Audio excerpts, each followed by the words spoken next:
kugamba aninga inefubitizo iwe gwetawulira byogerwa ate kakati kino kyezimbye si kyekyo yatugamba kirala nnyonnyo kituufu bannange kubanga n'ebirooto byakyusa ate tebamuwuliriza nakugamba nti His Excellency Robert Kyagulanyi Ssentamu gwe twatuma iwe bw'obona abasoga bakuwayira eriina nga balirigulika mu muntu nti Mumbeda n'amuzaalo bavangako nti omwana Mumbeda bangi ababadde beebuuza nti lwaki His Excellency Robert Kyagulanyi Ssentamu alumya nnyo Mwami Museveni omutwe. Bobi Wine buli kintu kyakola Museveni alabira ddala nga bamukubye ejje. Kyewuunyisa nti yali mu buyinza era ssente ayina, naye ssente za Mwami Museveni bye zikola bikulema okutegeera kubanga zigulirira bantu kwegatta ku NRM, zigulirira bantu kunafuya Robert Kyagulanyi Ssentamu ebyo byakola, wabula tasobola kukola bintu bizimba ggwanga Uganda ebyo bali mujjukirako ne bwaliba nti avuddewo. Kyokka bw'alaba nga Kyagulanyi Ssentamu akola ebintu bye eby'obuwangaazi ate kimulumya bulumya mutwe muli agamba lwaki ono omulenzi andabisa. Weewuunye akulabisa ku ssente z'olina, ku ssente z'oyonoona. Singa ozimbamu waakiri ebintu Abannayuganda bye banasigala bakujjukirirako, singa toli wala. Kati adde yeebuuza ku kitebe kya National Unity Platform nga kikyamulumya omutwe. Wayiso Mufumbiro avuddeyo n'ayanukula ku nsonga eno n'agamba nti ekyo kikyali kituuza kubanga bakyalumwa nnyo emitwe, baakitaddewo nga kya mu Kampala. Wabula muli mu regioni ya Uganda bagenda baggulawo ekitebe ekya National Unity Platform era nga tekyawukana nnyo ku ekyo kye tulabako eky'e Makerere Kavule. Kakati bw'abanga Mwami Museveni adde akyalumwa omutwe ku ekyo kyokka ekiri e Makerere Kavule, kitegeeza nti ate bye bagenda okwongerawo ndowooza ajja kuzirika. Bw'ate olaba bo ne mu Kampala mu kibuga ekikulu tebalinamu kitebe kirabikako. We bali wawali bakyapangisaawo obupangisa. Kakati olwaleero Kyagulanyi Ssentamu bw'abakulumiza omutwe ku kizimbe ekimu kye yakagulawo. Olwo bw'anaagenda buli mu region yaggulayo ekizimbe kya National Unity Platform, mugenda mumukolera ki? Bano Wayiso Mufumbira bawadde amagezi nti baleme okulumwa emitwe, baleme okuzimba akasajja, wabula beebuuze ku Robert Kyagulanyi Ssentamu nti ye akikola atya,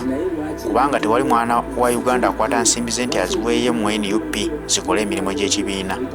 wabula banyigiriza ne bafissa ku ako akatono ak'ekibiina ke bafissizza ke bakolako ebyo ebintu.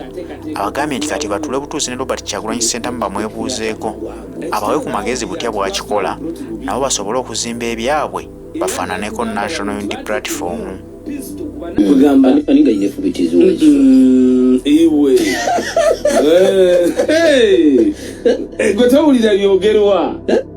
ate kakati kino kyezimbye si kyekyo yatugamba kirala nnyonnyo kituufu bannange kubanga n'ebirooto byakyusa ate tebamuwuliriza. Nakugamba nti His Excellency Robert Kyagulanyi Ssentamu gwe twatuma iwe bw'obona abasoga bakuwayira eriina nga balirigulika mu muntu nti Mumbeda n'amuzaalo bavangako nti omwana Mumbeda obavangako. Omwagala w'abangi Robert Kyagulanyi Ssentamu nakugamba nali wano era nagamba abantu teno program ekitiibwa kye mugiwa oba kitono kubanga ffenaffe siffe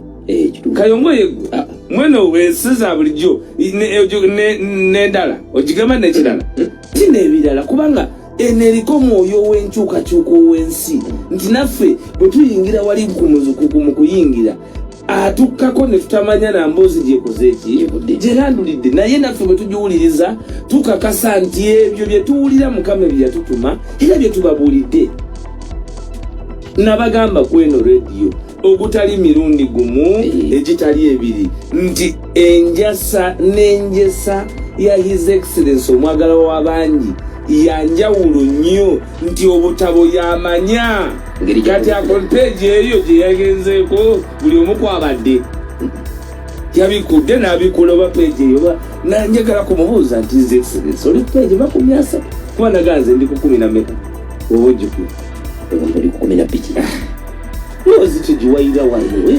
nakandi ku 10 naye olwo 13 nkalisoma 13 nkalisoma 14 ayeno yeyalese lyo tima 10 kwa buli omu abuuza ate ono wa 40 yakoze ate yayitaawo bangambye nti yakube emmotoka kata singa si ya bulletproof. Tomanyi nti yabitawo eggulu erala nti yali ayagala mbunga ba NUP tebanabiraba omanyi biri ebitangaza bya His Excellency byenagamba bituyina bimulengera tumanya era kyovola batwakita nti aka tukikole ncha kuba bali yababuuza nti naye lwaki ebintu byo security lwaki ebintu byo mwana oyo amuyita mwana lwaki ebintu byo mwana oyo mwebijjanga buzinga temumanyi amaze ebbanga kinga ateekateeka okugulawo ekitebe yakifunya ati amangu ago ekitebe baawulira nti twafuna obuploti bubiri era nenakugamba wano nti bateekemu pisto kuba nina ebibuuzo byange biringanga 3 ebikyansiiwaawo kweyensonga waiswa nti ku lunaku luno olwafembayo poliisi yavayo negamba tukkiriziganyiza na bano enkya leero tubakkiriza bagende maaso n'emirimu gyabwe lwaki ebintu bino muba mubimanyi bye muyina okukola ku ntandikwa nende mukandaaliriza ne mulinda okutawanya poliisi ffe twakkiriza bukkiriza kakati kankubuulire bw'otunuulira oyo omwami RDC ye RCC RDC alaki Deputy RCC oyinza omutuma ebyekibuga n'abikunyonyola njagala naye bw'aba awuliriza simanyi manya ge yesekidde yekidde simanyi linnya lye naye omwami oyo eyawandiika ebbaluwa okusooka gwe bakozesa okuwandiika ebbaluwa adde yafumiitirize ebyekibuga abimanyi kubanga abantu babawa nti awo oyo Kampala tebampa bululu newe tubawa betubawadde genda goye tukula assessment kubanga mwe bwe mbanga ensendo kibatuwa nti tebalina security emala yes okuprotectinga omukulembeze ow'emmundu ng'owa abantu naye agenda beera mu constituency emu kati lwaki ow'emmundu tasigalaka n'aleka ow'abantu naye olw'okubafa abantu abafe baba tebaafa era poliisi tetulina kye twakanya nayo yo yennyini mu buswavu tetulina temwakkiririzanya na poliisi nze deputy spokesperson okutola ku ngwende ekifo nkikwazikira nkisigazi bakobe ffe aba National Unity Platform nga tukulembera His Excellency Robert Kyagulanyi tetubangako na lukiiko lwonna whatsoever kukkaanya n'abantu bannakyemalira mu butya bwe tugenda okugulawo ekitebe obuswavu obwabwe bennyini nti kye baali bakola kyali kyabwewuusa kyali kyakuba bannaga mu bwongo bwe baba gira ne realizinga era ku ssaawa 3 abantu betuteesa nabo ne bavaawo ssaawa 3 basulawo tokimanyi nti basulawo tokimanyi nti enkuba yabakubirawo ne begama ewaffe ne bononawo so nsaagala ate bakuliyetinga embeera yaffe kubaanukula wakati mu kusirika ffe tukole omukolo gwaffe kubanga ffe kyetwali tukola kyali mu mateeka kyetwali tukola kyali kya buvunaanyizibwa ensi okumanya nti kati wano wetugenda okuwangalira ze ndi eri ku stadi fulo nina okugenda okuyita batadde eri kubanga omanyi mu bya ofiisi eyawaggulu bakuteekanga waggulu baba tebakuwadde obuvunaanyizibwa okuba nti olina okuba n'amaaso ag'enjawulo tomanyi nti ate kwezo levo basiniper ko bakolera emirimu egy'enjawulo kakati nze bantadde eri accessibility kifaananyi wawanisida nakweta waiswa namwendi mu ofiisi kakati ono okuweereza ensi eggwanga gundi Patrick Onyango nategeeza nti tumaze okutuula naba NUP era tutuuse ku kuzikiriziganya yali alimba ekirooto kyabo bonna abo nkubuulira kutuulako naffe ekyo lwekirituukirire oliwulire okusagamba bakeera bukezi ku makya kugamba essaawa zaawera 3 nga bavuddewo sikyo naye wali waffe si waabwe era newe bandikoze batya era babadde bajja kuvaawo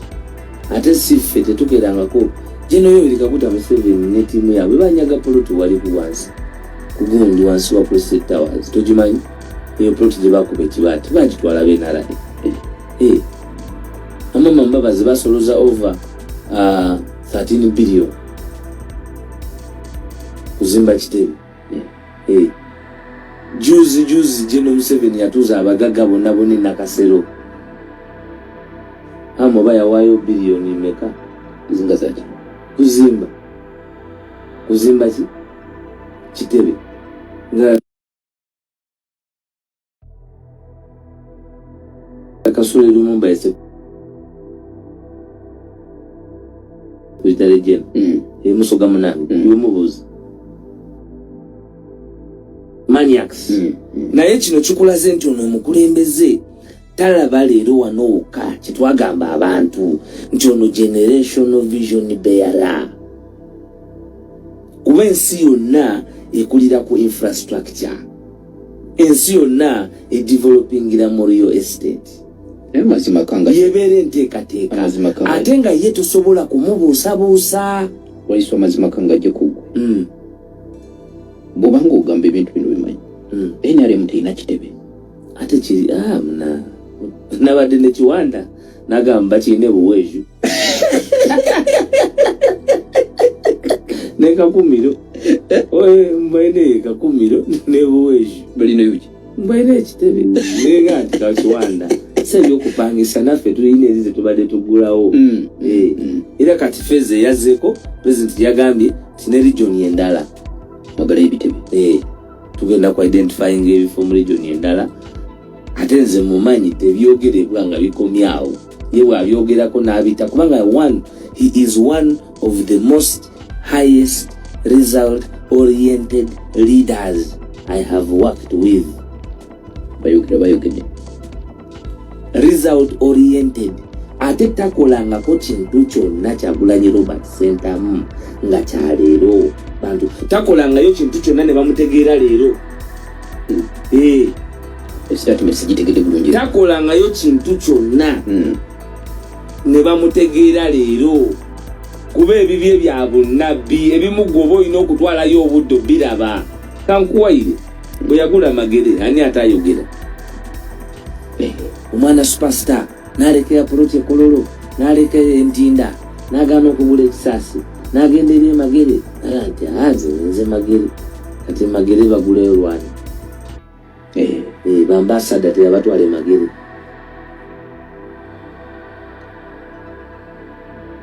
Ontegede bulungi n'agula Busaabala ne boogera ebigambo biyitirivu tereyo bamaliriza nga bali mu kunyagayo ttaka ate kukendeeza bunene bw'ayina aye nga ye yafuna kintu kibaino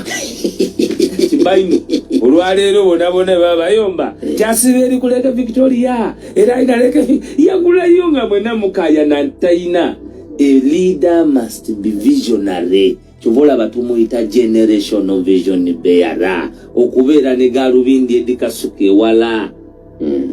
ogumanyi kitegeeza okugula ekitebe mu kibuga wakati nga kiri nene nga gwe boli mu kukyogerako nti n'ebyabantu bikyayetaaga muntu omukugu okugenda okubibala bameka abajaawo kuba ku luno kyamize ne musigala nga mwena muli mu kutaayaya bannamawulire bulijjo musumbuwa abantu nga tuteekateeka naye nabalabye mwenna mu bikumi n'ebikumi nga we muli kamera buli omu atadde watadde naye nga munaakola ki munaakolawo ki wakati we twabatadde nalabye Suzi nga atudde alanamye takanaakola ki we tumutadde ne we bagamba nti abakyala bokka n'abaami bokka nkola ya shariya alhamdulillah batuwadde ekifo kigazi. Waiswa ekitebe kyowedde kati kyekiddeko kati command center nti command center tugenda kusinziira awate okuweereza bannayuganda okubatuukirizaako obuvunaanyizibwa naye ffe wakati omanyi nagamba nti eyeeteesetese yakola ki olugero lwolujjukira oba nalwogerera twalwogerera abakantu kibakyeta mugigi bw'oba oyenda okulya akagaati ng'oli mwana muto ng'otusiza emyaka ndooza 10 n'okujja mu maiso ojja wa 12 ojja wasoma confirmation 10 confirmation soma oba abakristaayo oye katisimu oba omugigi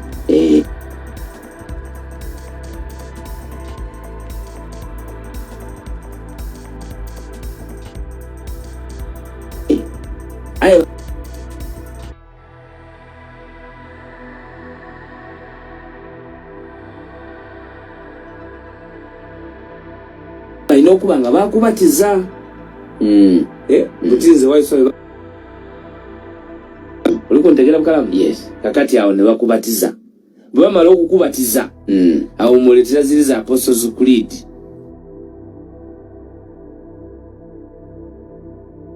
mutuzisomera omwo nga tutuna